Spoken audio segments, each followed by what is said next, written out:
नमस्कार, मैं हूं अखिलेश पांडे और आप देख रहे हैं सी न्यूज़ भारत। वक्त हो चुका है न्यूज़ आर का।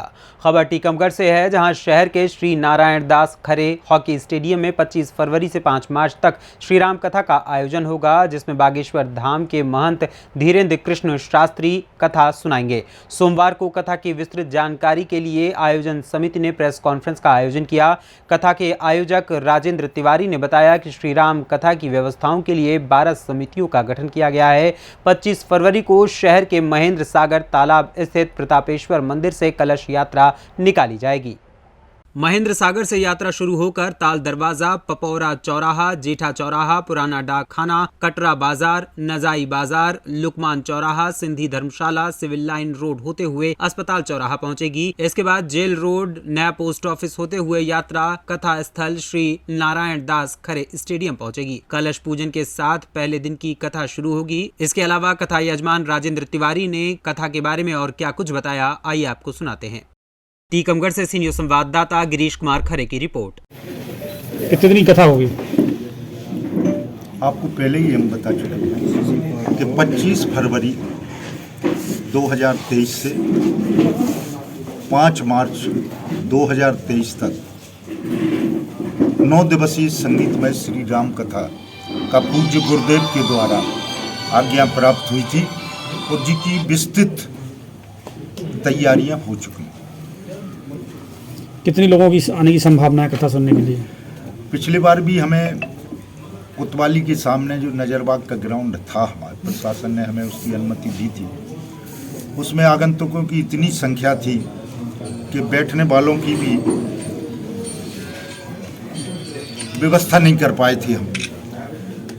और इस बार हमने उन सब बातों को मद्देनजर गंजी खाना मैदान जो नारायण दास खरे स्टेडियम है, उसमें करीब 2 लाख व्यक्ति, 25,000 लोग तो केवल पंडाल के अंदर बैठेंगे और बाकी स्टैक हैं उन जो नीचे के फील्ड हैं उन सब में मिलाकर करीब 1 लाख व्यक्ति मैदान के अंदर रहेगा और 1 लाख व्यक्ति आता जाता रहेगा। करीब 2 लाख व्यक्ति प्रतिदिन उस कथा स्थल पर रहेगा।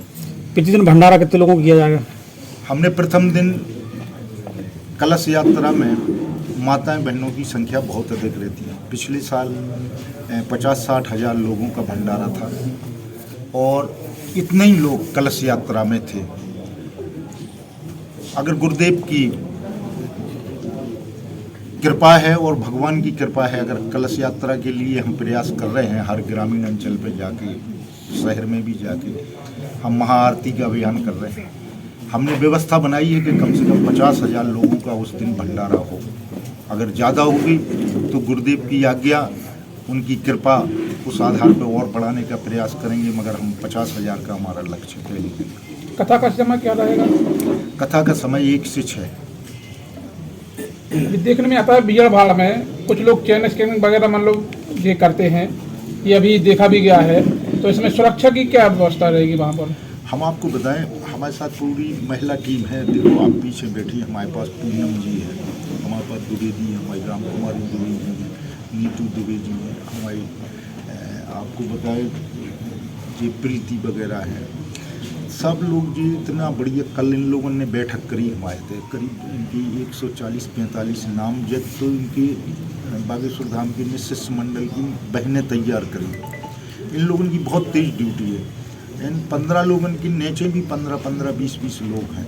आप जो मान लो कि ये लोग करीब 200-300 लोगों की इनको शिष्य मंडल है और इनकी भी व्यवस्था इनने मांगी है कि हम प्रतिदिन एक स्थान पर, एक समिति पे कम से कम ये 10 लोग दे रहे हैं। जैसे ये लोग भंडारे पे भी अपनी व्यवस्था बना रहे हैं, ये पेयजल में भी अपनी व्यवस्था बना रहे हैं, ये मंच पे भी अपनी व्यवस्था बना रहे हैं और प्रतिदिन ये करीब 20 परिवार 100 व्यक्ति को सम्मान भी दिला रहे हैं। गुरुदेव से आरती भी ये लोग करा रहे हैं और उसके बाद गुरुदेव की जब आरती हुई है तो उनको गुरुदेव के द्वारा इनको सम्मान भी अपने समिति के सदस्यों को कराए। ये लोग अलग तरीक़ा से अपना सिस्टम तैयार कर रहे हैं। तो बहुत अगर लगत है हमें कि जो पिछले बार या अन्य स्थानों पर महिला को जेवर को हो, चाहे कोई सुरक्षा से संबंधित जो चीज़ें हों, 99% या चौकी चपाटी महिला ये कर लेती है और अपन लोगों की सुरक्षा और देख रेख नहीं कर पाता। अगर उन लोगों की तेजी रही है तो एक बार नहीं हो पाएगी सब चीज़ें।